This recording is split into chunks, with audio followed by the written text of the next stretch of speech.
morning, good afternoon, good evening, whatever applies to you. I hope you're well and welcome to Big Foodie Geek, and I am the Big Foodie Geek. As pretty much the whole world knows by now, last year, after a very long time, the UK had a new monarch in the shape of King Charles II? The third?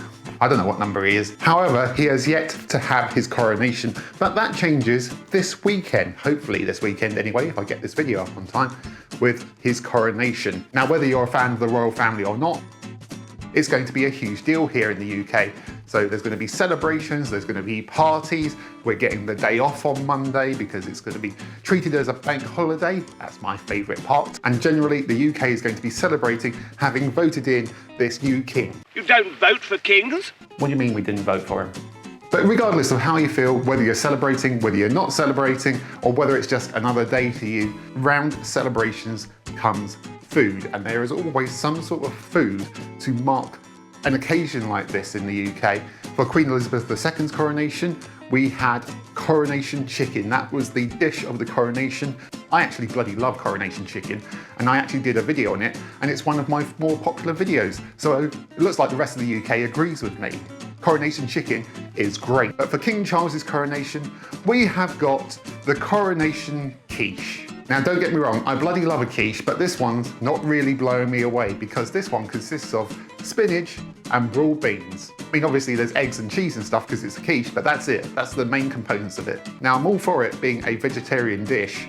It's just like those two components don't really excite me. For one reason, I'm not really a fan of broad beans. I haven't had them since I was a teenager and my parents made me eat them. Since then, I've chosen not to eat them. I don't like them, or I didn't like them anyway. But now I'm older, maybe my tastes have changed. In fact, I know if my tastes have changed and I am not fussy at all.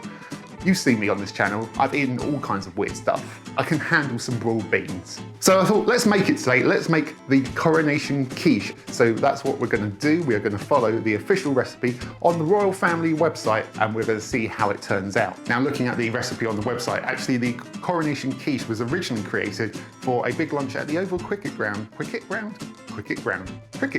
to celebrate Queen Elizabeth II's Platinum Jubilee. So this has been created for an occasion before, but is basically being relaunched, rehashed, revisited, revamped, whatever you like, for the King's coronation. So we are going to try out this recipe today and see if it's any good. Let's make the King's coronation quiche. Let's go. Now, first things first, we need to make the pastry. I am no stranger to pastry. I've made it plenty of times before, but I'm going to follow the recipe that is given for the coronation quiche. So I can say that yes, I followed it and it's turned out well or not well. It starts off with 125 grams of plain flour. Personally, I would usually double that amount because I like to have extra pastry, making sure I've got plenty, but it says 125 grams, so that's what we're doing. And also we need a pinch of salt, so in it goes. And then this pastry is using half butter and half lard. That is a combination that I am familiar with. I'm actually going to use vegetable fat rather than animal fat today because it's a vegetarian quiche. So why make it unsuitable for vegetarians by putting lard into it, animal fat? So I'm using vegetable fat, so it's very similar to traditional lard made from animal fat. It's just using fat from plants instead. So pop those in. Got some nice unsalted butter as well. Then what we do, making sure our hands are cold and that the butter and lard is cold, we then rub this in to our flour to then create like breadcrumb-like textures. I like this bit, it's kind of therapeutic. Now, if it's a warm day and you have warm hands and you find that your hands are melting the butter into it, then what you can do is you can use a knife instead to try and break this up into the flour. Now, you might be able to see that's becoming a sandy-like texture. That is exactly what we want. And then it says to pop in 2 tablespoons of milk. Back in with my hand, slowly bring that all together. There we go, there is our pastry all nicely combined. So what I'm gonna do is I'm gonna wrap this in some cling film. Then it says to rest that in the fridge for 30 to 45 minutes, so that's exactly what I'm gonna do. Okay, our pastry has had half an hour to rest in the fridge, so let's take it out the cling film. Then as per the recipe, we're gonna lightly flour our surface. Then we need to roll this out, so it's gonna be slightly bigger than our flan tin, our quiche tin. It says to use a 20 centimeter one. This is the only one that I've got that is about that sort of size, so that's what I'm gonna use. So I've got my hefty rolling pin. I'm gonna roll this bad boy out. It says to about 5 millimeters thickness. That's gonna be really tough to measure and judge, so I'll just do it by eye. There we go, that is looking bigger than our tin, so I'm gonna get this draped into there so it can line it, and then drape this up and over our rolling pin, and then use that to help us line that. It's not the best pastry I've ever made, to be honest. This is why I would have done double the amount usually, personally, so have a bit more margin for error. There we go, that is our quiche tin, flan tin, whatever you want to call it, all lined. And there is some excess around the top because that is going to shrink back. So it will make sure that we don't have too little pastry in there, and it will be hopefully nicely lined. Now, before this can go into the oven, we need to chill it again for probably about another half an hour, making sure that the pastry is nice and firm. So this goes back into the fridge for 30 minutes, and then we can blind bake it. Blind baking essentially means that this is going to go into the oven, no filling or anything like that, to make sure that the pastry is cooked, because this is a wet filling that's going into there. And if we chuck it into it like it is, we're going to end up with soggy pastry and a soggy bottom. And you don't want a soggy bottom because no one likes a soggy bottom. And also Mary Berry will be disappointed in you.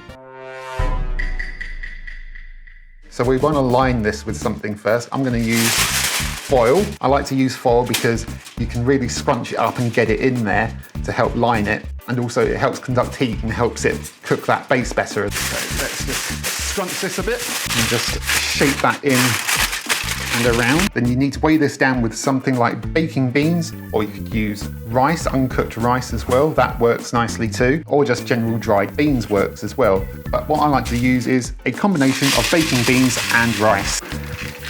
Now we need to take our chilled, lined and weighted down pastry and pop it into the oven at 190 degrees C to blind bake for 15 minutes.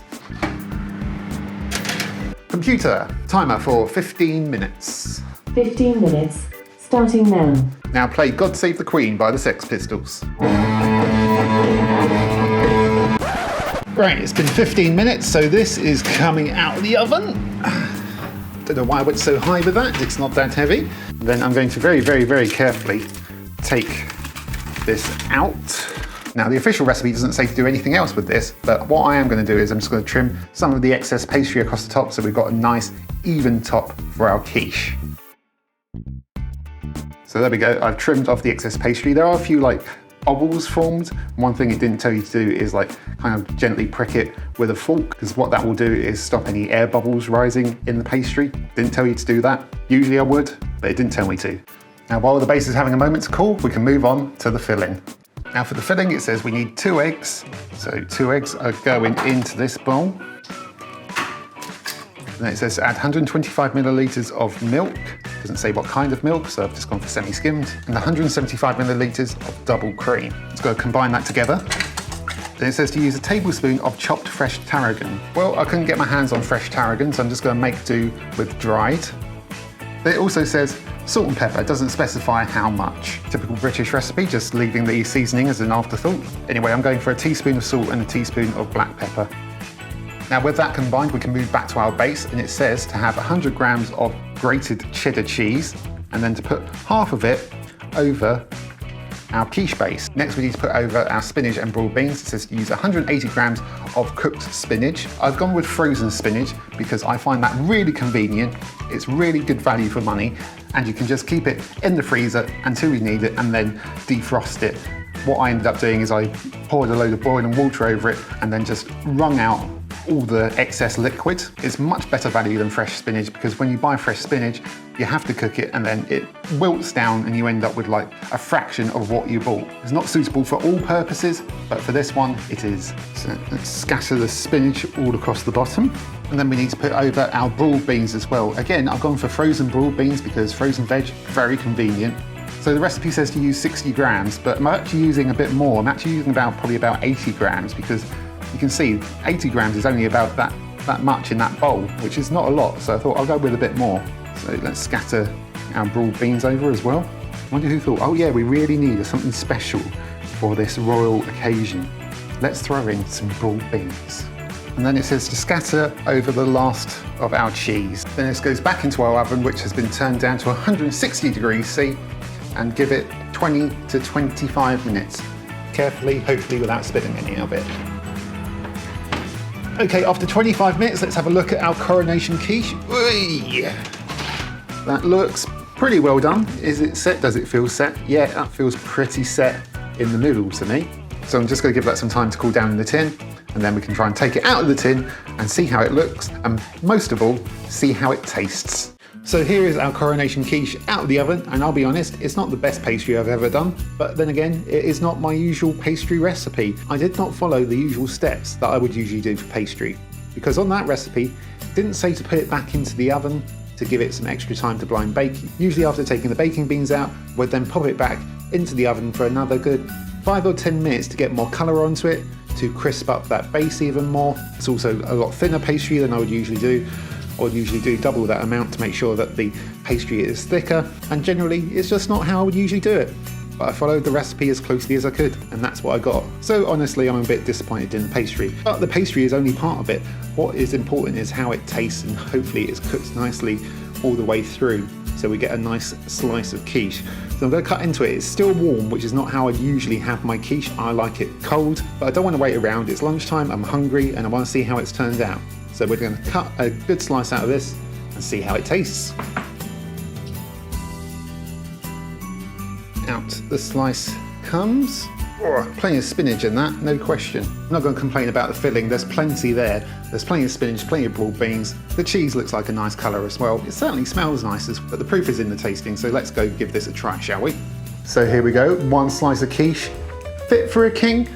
Let's find out. The filling's certainly cooked well, and it does smell nice. Get a whiff of that tarragon in there, but let's see how it is all together. Like I said before, I am not a fan of broad beans. I probably haven't had them since I was a teenager, so this will be a fresh experience for me. Got plenty of spinach in there. I do like spinach though. Cheers. It's nice enough. I mean, it's nice and creamy. You got all that double cream in there, the eggs. Very, very nice. That's one of the reasons why quiche is so nice. You get loads of the spinach. The spinach is the main flavour there, which is good because I like spinach. The broad beans though, they don't really bring much to the table.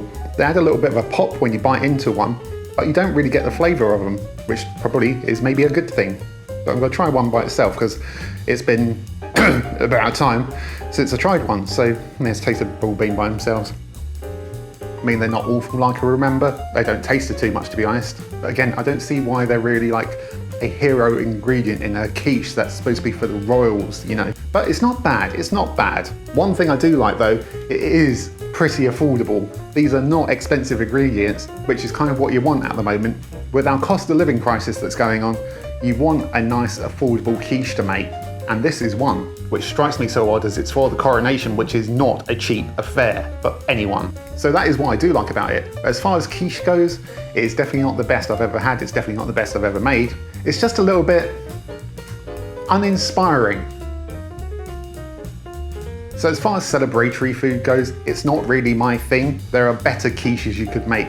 If I was going to have people around for the Coronation, which I'm not, then I would probably make something else. I would probably make a different kind of quiche, something a bit more extravagant. I would use a completely different recipe. I would make different pastry, and generally I would do things completely differently. There may be a reason why this specific quiche was chosen as the Coronation dish. I don't see it. Personally, I would go off and make Coronation chicken again, because that is nothing else. It's gotten me to eat broad beans for the first time in like 25 years, so at least it's done something. Anyway, debate over the quiches, coronations and the monarchy in general aside, that was me making the Coronation quiche. I do hope you enjoyed the video. I hope you found it entertaining, useful. Maybe it's helped you decide whether to make the Coronation quiche or not. But whatever you decide to do for the Coronation weekend, whether you're going to celebrate, whether you're going to have a party, or whether you're just going to do nothing at all, I hope you have a wonderful time. Personally, I think they should still make being a king being decided by pulling a sword out of a stone or having the Lady of the Lake give it to you. Listen, strange women lying in ponds distributing swords is no basis for a system of government. But if you did enjoy this video, then like the video, subscribe to the channel, hit the notification bell to find out when new videos are going up, and I will see you next time on Big Foodie Geek. Bye bye. Ooh, sorry, my breath there.